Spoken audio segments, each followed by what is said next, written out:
In this video, I will show you how to remove lock in Lenovo laptop. Step 1.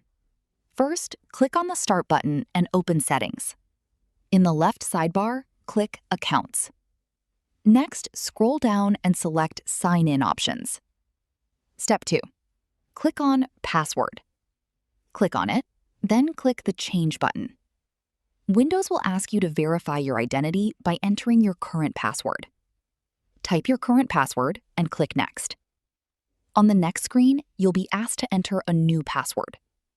To remove your password completely, leave the new password, confirm password, and password hint fields blank. Now click Next and then click Finish. That's it. Your password has now been removed. The next time you turn on or sign into your laptop, Windows will no longer ask you to enter a password. That's how you can easily remove the password from your Windows laptop.